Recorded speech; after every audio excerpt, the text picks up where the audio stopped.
During the story of Black Myth Wukong, you play as the Chosen One, following the steps of Sun Wukong and attempting to reclaim his relics, and the game opens with an epic duel between Sun Wukong and Erlang Shen.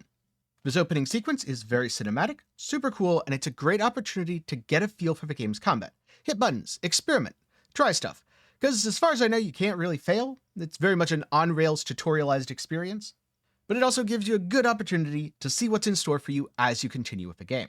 Now, after this cinematic sequence, you jump straight into things where you meet the keeper of Blackwind Mountain and go through a second tutorial that's much more basic.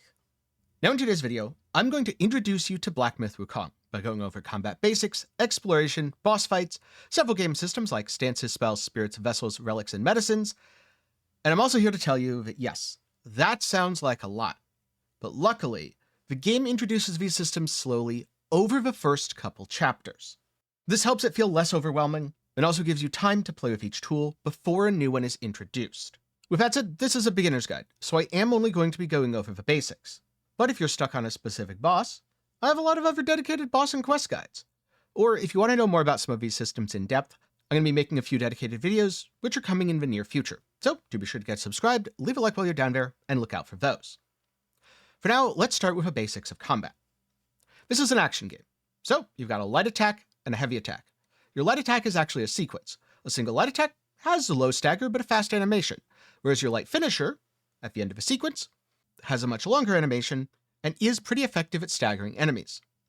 Your heavy attack, of course, is slower, but deals more stagger and hits harder. Plus, you can charge your heavy attack, expending focus to increase the damage, and change the effect depending on what your stance is. More about that in just a bit. Of course, in addition to dealing damage, you need a way to avoid damage, and that's where dodge comes in. Dodging does have a small window of invulnerability, and you can add a direction for additional mobility. If you time it just right, you'll get a perfect dodge, and you're rewarded with some focus. Now, light attack, heavy attack, dodge, jump, all of these things require stamina. Luckily, you can do most things, such as still attacking, even when you're out of stamina, but it's much less effective.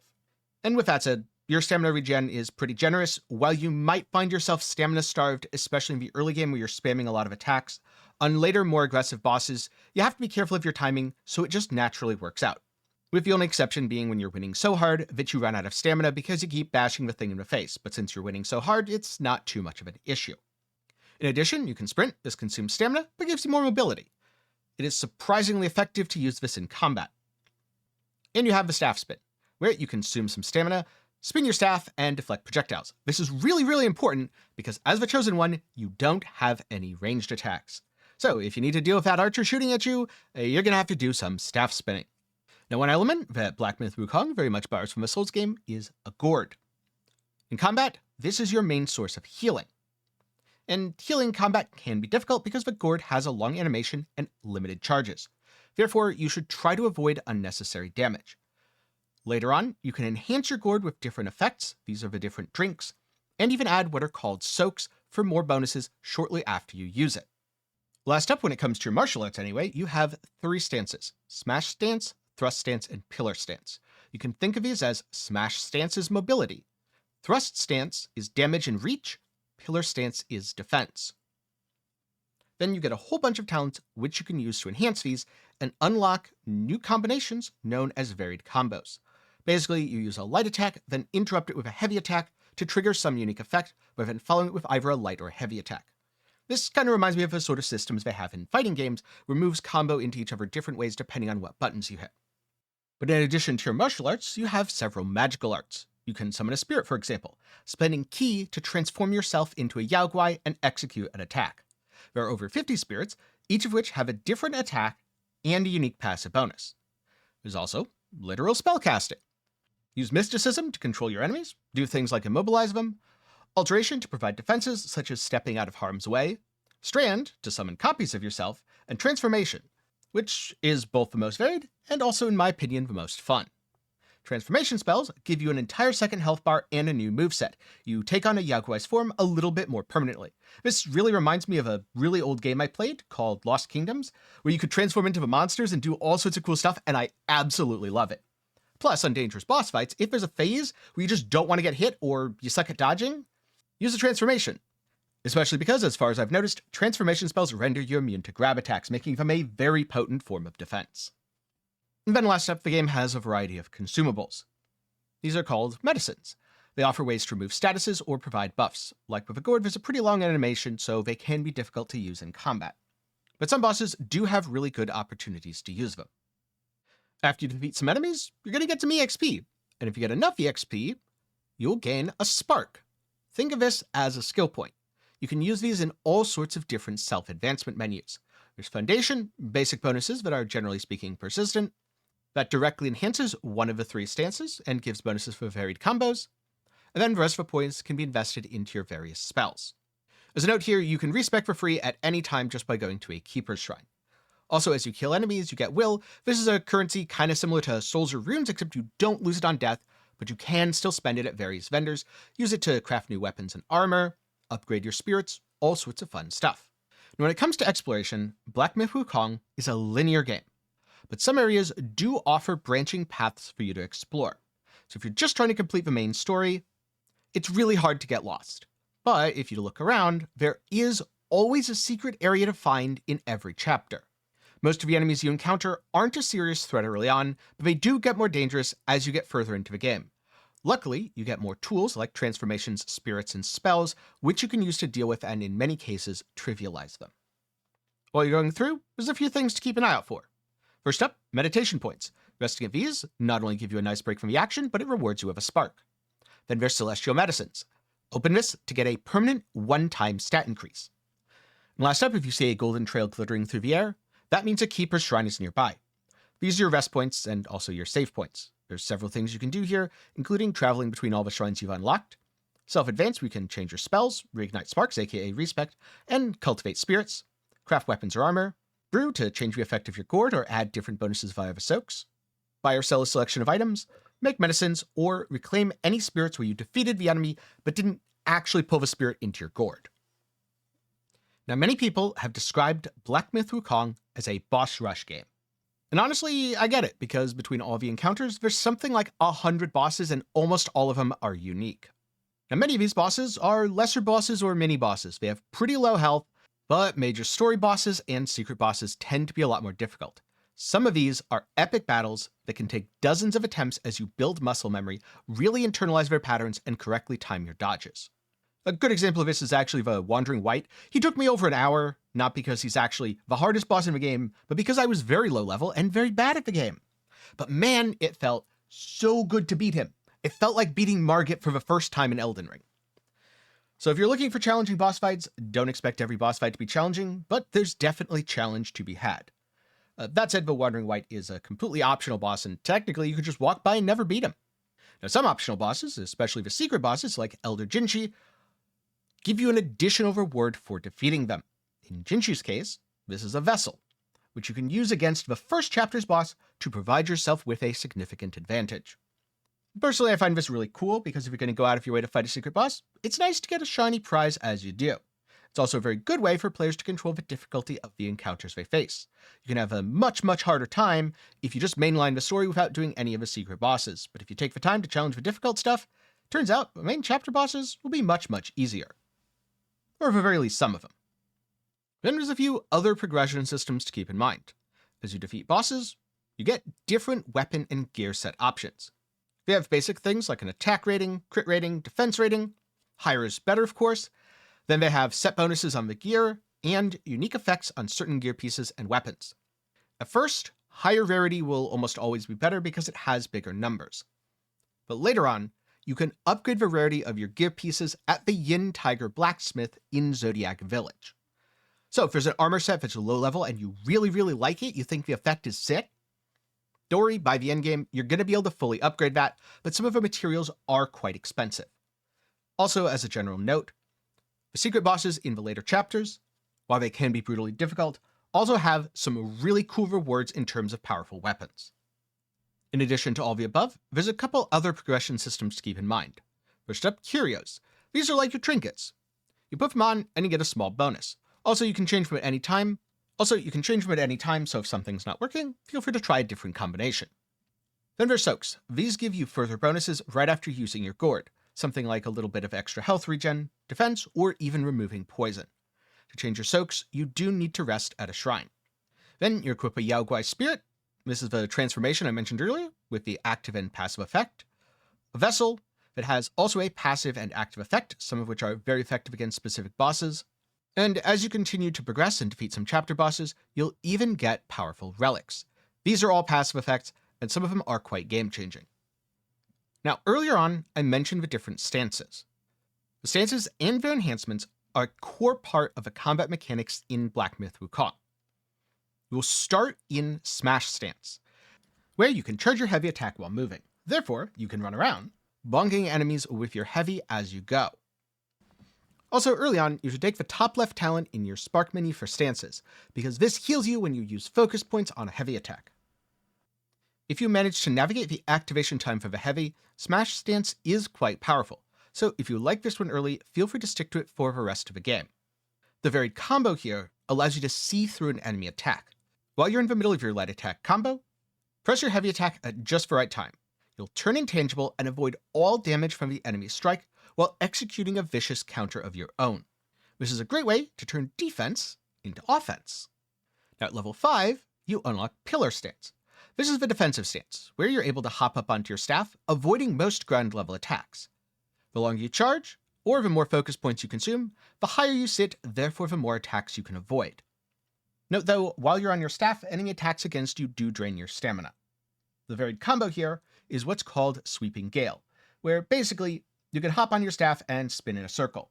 While it does do some nice AoE damage, personally I didn't find too many practical uses for it or Pillar Stance, though that is very much personal preference. I found that for how I play, Pillar Stance tended to leave me focus starved, which was a bit of a frustrating experience. Then at level 20 you unlock Thrust Stance. You cannot charge Thrust Stance while moving, and it doesn't give you unique defensive benefits. However, it causes your staff to extend when you use a heavy attack, allowing you to strike enemies from range, which I personally found to be super helpful.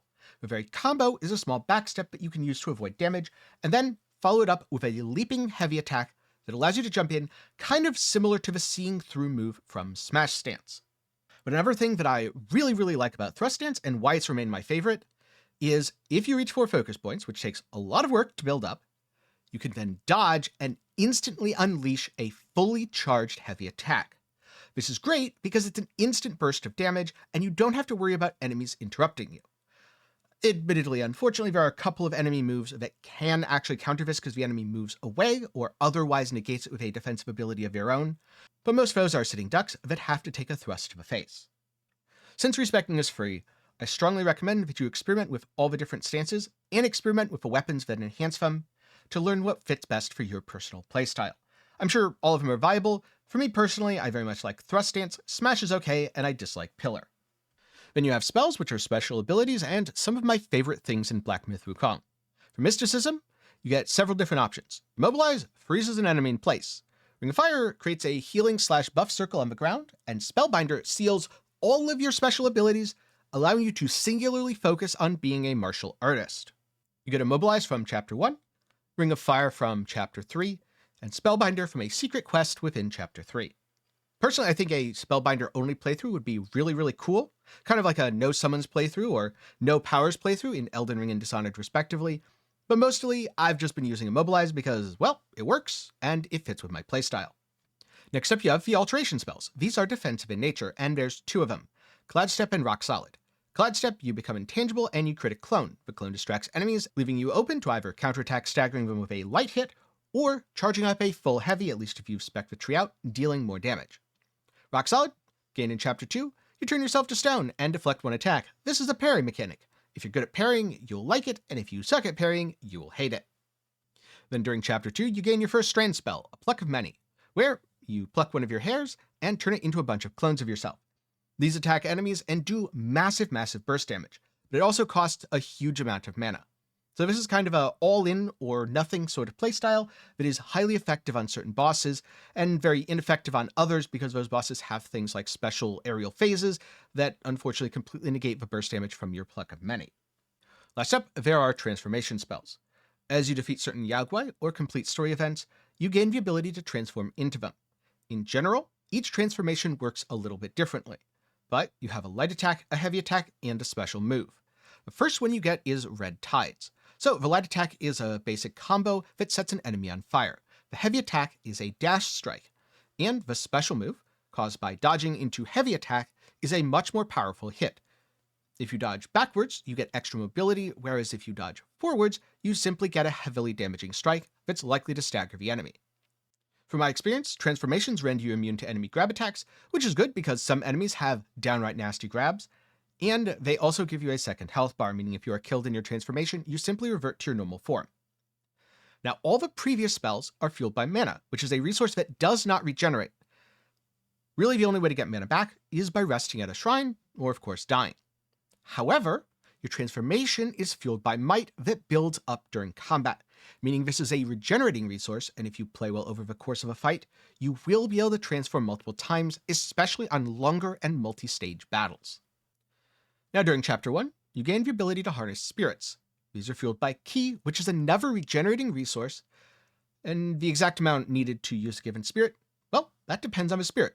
Some recharge after a couple hits, others take a long time to recharge. You get spirits by defeating mini-bosses or encountering powerful blue flame enemies throughout the world. These enemies are defeated once and they do not respawn. But unless your game bugs out, you should be able to claim the spirit from a shrine if you forgot to collect it after defeating the enemy. Now, spirits offer a passive bonus and an active effect. For example, the Wandering Wight passively increases your defenses when equipped. But if you activate him, you take his form and slam your head into the enemy. This gives you some super armor, meaning you can still take damage, but you won't likely be interrupted or staggered. It has high stagger, so it will interrupt enemies. And it comes out pretty quickly, making it highly effective. But there's a lot of spirits that do different things. For example, the non-void spirit can be used to dodge enemy attacks and give yourself temporary invulnerability, or the Apramana bat spirit can be used to freeze foes. Here are a few spirits that I personally think are really effective in the early game. Wandering Wight, found in Chapter 1, Forest of Wolves. The defense bonus is nice, especially early game, and the headbutt attack is highly effective. Also, it's quite useful for breaking scenery and stuff, which is helpful for a couple of quests. And there's Guangmo, also found in Chapter 1. You take his form, and you summon a bunch of snakes that poison nearby enemies. The other three are found in Chapter 2. These include the Earth Wolf, which grants you extra focus on hit, making it easy to use charge attacks, and for the active, it charges forwards, staggering the boss several times. The duration of each stagger is short, but they chain together very well. Then there's a Tiger Acolyte, who increases your critical strike damage, and when you use him after a short delay, unleashes a single, very highly damaging strike. Then last up, the Civet Sergeant. He gives a passive attack bonus. His active is he throws blades at an enemy, which does a short stagger, but realistically you're using him for the passive, not the active. Then you have Vessels. These are primarily found by defeating secret bosses. You won't get your first vessel until very late in the game if you don't go out of your way to find them. Now, certain vessels are highly effective against a specific chapter boss. For example, you obtain the Wind Tamer vessel by completing the Yellow Rogue Squire quest, and it is highly effective against the Chapter 2 boss, Yellow Wind Sage, because it dispels his sandstorm and makes the later two phases of a fight significantly easier. The other vessels also have specific enemies that they are highly effective against. After that, they can also be very useful for countering enemies with similar skills. So, if you see another enemy using fire stuff, get out your fireproof mantle, it's probably going to help. These have both a passive effect that's always active, and an active that you can use typically once, maybe twice a fight. Now, as you defeat those chapter bosses, you get the Relics of Sun Wukong, and these offer customizable passive bonuses. The first is obtained by beating Black Bear Guai.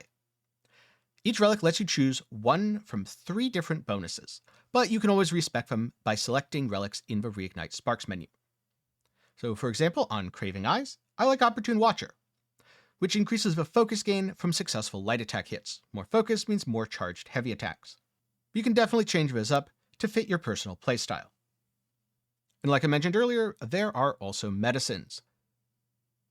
You'll find a few of these out of the world, but later on you're going to be able to craft them by talking to Zhu Dog.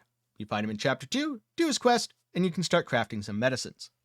There's all the mortal medicines, which do things like temporary attack buff, temporary defense buff, or in the case of shock quelling powder, it dispels the shocked state and significantly boosts your resistance to it. Just remember, using these in combat can have a long animation, which can make it a little difficult. But he also has the ability to craft celestial medicines with mind cores. These are permanent stat bonuses, and you can increase things like health, stamina defense, stamina recovery, chill, burn, poison, and shock resistance. Some cost more, and some cost less. Plus, if you change your mind, you can always respec using the remake feature. So that's a short introduction to Black Myth Wukong, along with many of its power progression systems. There are of course some more advanced mechanics that felt outside the scope of this video. But that said, I do have a lot of dedicated boss guides, a lot of dedicated quest guides, and I'm going to have a few select videos covering some of those more detailed mechanics, as I feel they're highly relevant to the late game experience, especially if you want to min-max. So again, do be sure to get subscribed if any of that interests you. Also, if you're watching this video and you made it to the end and you're not a beginner, first of all, congratulations, I'm glad you enjoyed. But second of all, share your top 5 tips or tricks for new players down in the comments below. Mine would be number 1, spamming attacks is good, but spamming attacks so much that you can't see enemy attacks is bad. Number 2, blowing all your mana at the start of a fight, kind of a noob trap. Yeah, the boss will go down to 50% health, but usually he's most dangerous when he's below 50% health. Though that said, you can often use your Vessel Spirit and Transformation near the start, and it'll often be up to the end, but it usually pays to save your mana for when the boss is below 50% health. Number 3, secret bosses are really cool, and they have awesome rewards, so you should absolutely go out of your way to do them. Number 4, dodging is not the only way to avoid damage. You can very often jump or sprint to avoid attacks as well. Number 5, don't forget to upgrade your gear. Each individual thing doesn't seem like much, but over time it adds up and makes fights significantly easier. But again, I look forward to seeing some of your tips down in the comments below. Now, if you want a refresher on any of the things covered here, I have a dedicated written guide over at Maxwell GG. And if you get stuck on a boss, I have several dedicated boss guides to help with that. A link to the ones from the early chapters up in the card and down below. Before I go, a special thanks to my patrons and channel members for their continued support. For as low as $1 a month, you can make videos just like this one possible. Link to support is down below. And a big thanks to everyone who watched to the end of the video. I'm glad you enjoyed. And now that you're better prepared, let me know how your Black Myth Wukong journey goes. With that said, I look forward to seeing you in the next one, whether it's another Wukong video, or it's a different video for a different game.